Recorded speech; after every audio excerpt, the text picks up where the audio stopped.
Hey everyone, my name is Chris Lambert, co-host of Watching the Throne, a lyrical analysis of Kanye West, the #1 Kanye podcast. And this is a breakout episode where I have a little bit more of a deep dive into one specific topic. And that topic today is the article, Kanye West Has a Responsibility Problem by Rebecca Carroll. Why this article? It gets into something that I've seen a lot of since April 25th, when Kanye had his big tweet storm about Donald Trump and the support of Trump, and since the TMZ interview, that there have been a lot of think pieces about Kanye. And I think all the think pieces are necessary in helping capture what the base reaction to something is, but also so many of them are so superficial and only looking at the most narrow, subjective, one-dimensional way of reading a topic, to where there's a lot of moments or a lot of points in those articles that I think have other ways of being looked at or that are problematic in and of themselves, and that the conversation around Kanye and what Kanye is doing is a bit more nuanced and dynamic than what a lot of the think pieces have done. And that I haven't seen a lot of counters to that. It just seems to be, this is the narrative, we'll accept that. But I don't know. I think for a healthy conversation to take place, there needs to be more back and forth. And I'm not saying that everything critical of Kanye is wrong, just that some of it needs to be a bit more nuanced, or that there are more questions that are brought up in the criticisms than just the criticisms themselves being the end-all be-all of the conversation. So I want to go through and address a few of the points here and give some counter thoughts to them. And we'll do that. So thanks for joining me on this. First up, Rebecca intros with talking about the interview that Kanye just had with John Caramanica from the New York Times and a lot of the content of that interview. She says that West addressed his struggle with mental health, his support of President Donald Trump, and that whole slavery was a choice comment. He failed, though, to comment on or even recognize how his fame has warped his moral compass, which is a huge ask. Like, oh yeah, Kanye, why didn't you address how fame has warped your moral compass? Could you please do that? I think just generally speaking, that's something that a lot of people who are in the midst of that may not recognize until way later. So it would be strange for him to even, I think, be aware of that in an interview, to say like, oh yes, I've already been thinking about how fame has warped my moral compass. But on the flip side, if you go back and look at Kanye's discography, Graduation was the first album where he really started to show that fame was warping his moral compass. 808s and Heartbreak did that as well. My Beautiful Dark Twisted Fantasy did that. Yeezus did that. Life of Pablo did that. And Ye is the album where he really shows that I'm trying to get away from this, that I'm trying to get my moral compass back. And part of getting that moral compass back is destroying who you are and being reborn as a kid. I mean, when we're kids, we learn a moral compass from being irresponsible, from having stupid moments that we then feel bad about, getting checked on actions, whether through pain or through parents or through confrontations with other kids. That's how we learn and develop what our sense of right and wrong is. Oh my goodness. Hi. Welcome home. Look, it's you on the monitor. That's right. Currently doing a breakout episode on this. And I don't do any video editing, so this is all going to be in the episode. I'm so sorry. Good thing they can't see my face there. Yeah, right. My future brother-in-law. That's right. Oh, well, enjoy. I'll talk to you later. My future brother-in-law. So yeah, just as a kid, you learn this moral compass, you learn right and wrong, and I think that's something that Kanye's been wanting to get back to break out of this prison that fame has taken him into. And if you're looking at his art for answers, you're really seeing that journey take place and seeing him address those things through art. He may not do that in every interview, but I think if you watch the interview, that's the subtext of a lot of what he's saying, is him dealing with fame and dealing with what fame's demanded of him and what he thinks he has to be. So yeah. The next thing that she starts to get into specifically, and the one point that drives a lot of this article, is the quote. The one that gave me the most pause was West's thoughts on what privileges an artist should be afforded. We need to be able to be in situations where you can be irresponsible. That's one of the great privileges of an artist. An artist should be irresponsible in a way. A 3-year-old. And I just addressed that a little bit about how being a kid, you're able to test boundaries. If Kanye's a 41-year-old adult, he's been shaped already. And he's been reshaped by his fame. And fame has recontextualized his life. So him trying to get back to that idea of a 3-year-old, making mistakes again, being uninformed and learning through interacting with the world, is something that I think is idealistically admirable, but also, as we've seen, problematic in the short term. Problematic with a star on the level of Kanye doing these things and what it means to how people respond to him, for good or for bad. An example of that being he shared text messages with John Legend, and in the wake of that, John Legend was being attacked on Twitter a lot by right-wing people that suddenly had fled or flocked to Kanye and were ready to defend him and attack John Legend, and that leads to some shit in the short term.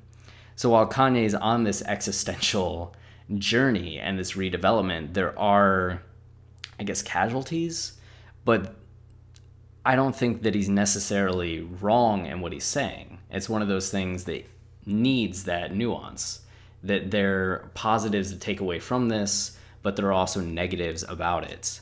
And just as an artist being irresponsible, I think we see artists pushing the envelope a lot of the time.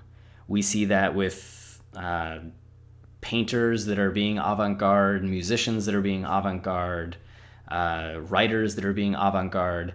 They do so in innocent ways a lot of the time, just being irresponsible in the realm of art.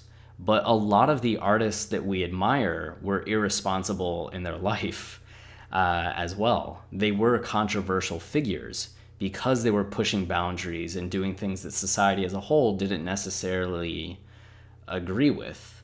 And some of those disagreements were very justified. Some of them, the artist was just ahead of the curve and society has adjusted in kind to more align with those artists, but later in life or past the artist even being alive. And sometimes we just forget completely that the artist was somebody that was really controversial. Like Pablo Picasso was really controversial. Mozart in his community was controversial. The Beatles were controversial. They were being irresponsible in a way. But what level of irresponsibility is acceptable is a conversation that we need to have, should be having. Did Kanye go too far? Maybe. Is Kanye's irresponsibility as an artist any worse than Chris Brown's irresponsibility as an artist? Some would say yes, some would say no. It's an interesting conversation, and one that I don't think is as easy as just saying any irresponsibility is bad and artists need to be perfect. I think that's unfair to them as people as well. That's not something that we expect of ourselves. It's not something we expect of friends and family. Why is it something that we expect of celebrity? So Rebecca goes on, my first read of this was that it falls squarely in line with the I'm not black, I'm Kanye bromide. Bromide? I don't know how to say that. But it's a reference to the Ta-Nehisi Coates article about Kanye not being black, but Kanye. That he had lost his blackness through his actions in a similar way to Michael Jackson. And how Michael Jackson's loss of blackness and loss of the black community led to his death. That potentially Kanye's early death, potentially Kanye's turn away from blackness might lead him on a similar path to Michael Jackson, which still seems crazy to me. Like, Kanye, no matter what he does, is still a black individual. It may not be in line with where the culture is at, but at the end of the day, what he does as a black man, right?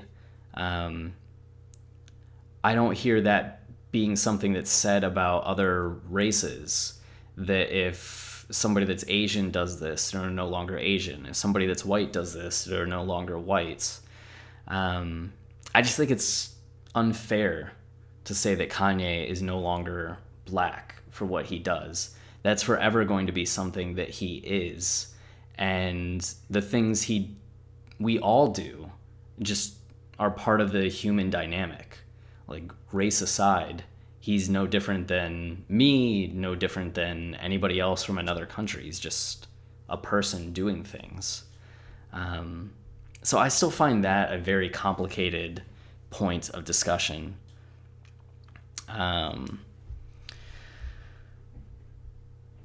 So she thought, wait, who is the we here, and also in what situations are we talking about being irresponsible? Because if there is ever a situation to not be irresponsible, it's the one we're in right now. Many black artists, including Ava DuVernay, Jesse Williams, and Lena Waithe, currently feel legitimately concerned about the state of America because of the steep increase in hate crimes and emboldened racial violence, the sick and unconscionable immigration policies that have ripped children from their parents, and the list goes on. And so they're using their platforms across genres to take a moral stand against what is pretty clearly shaping up to be a fascist regime. Among those artists is Mike Ladd, the Paris-based American hip-hop artist who has been bending the genre to showcase his own form of moral consciousness for 20 years. Ladd is the obverse of West.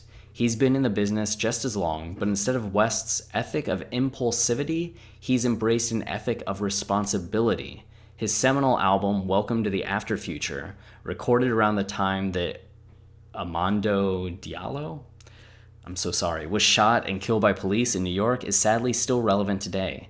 He returns to the subject of police violence this week as part of a collaborative performance at the Kitchen, commissioned by composer Vijay Iyer for the Racial Imaginary Institute.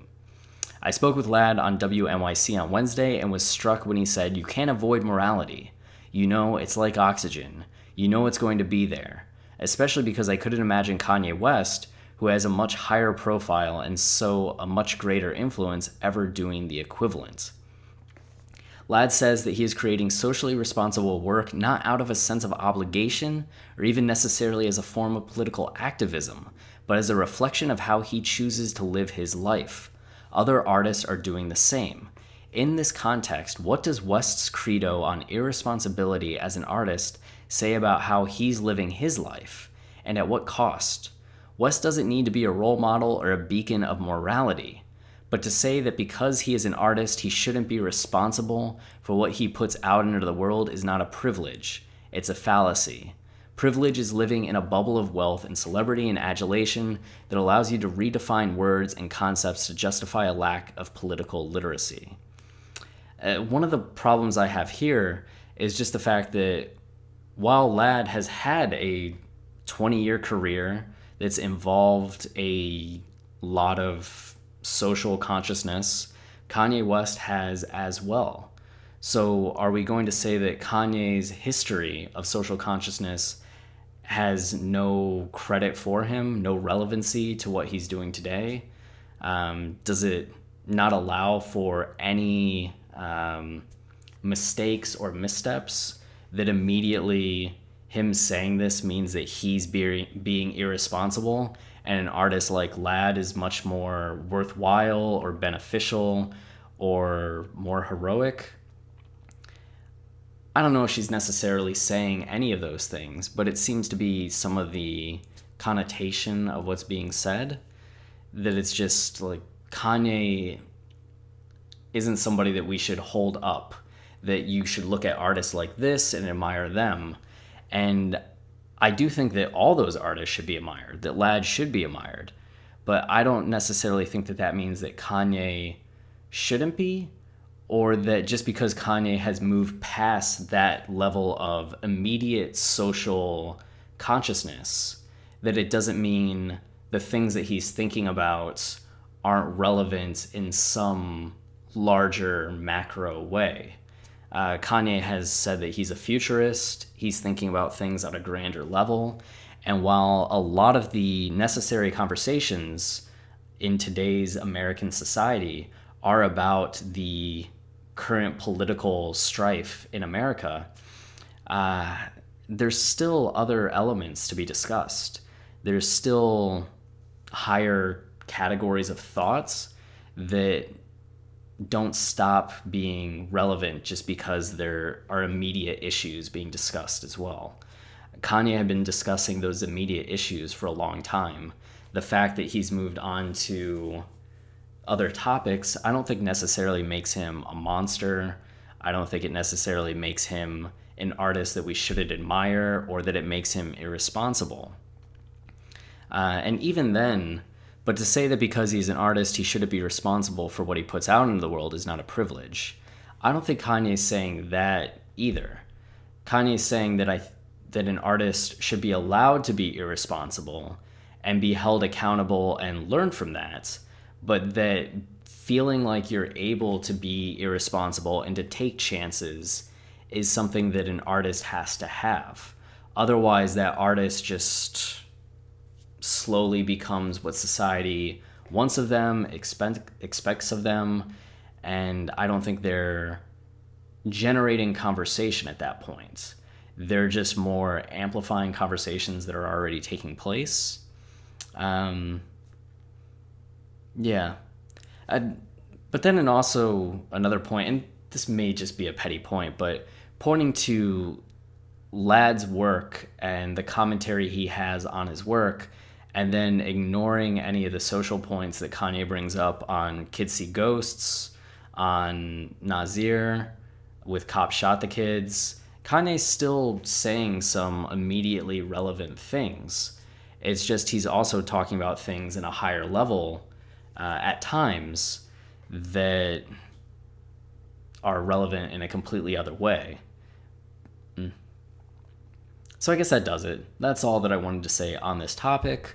I would love to hear your thoughts on it, your thoughts on my thoughts, and continue to have the conversation with you. Thanks for joining, and one more breakout episode coming up.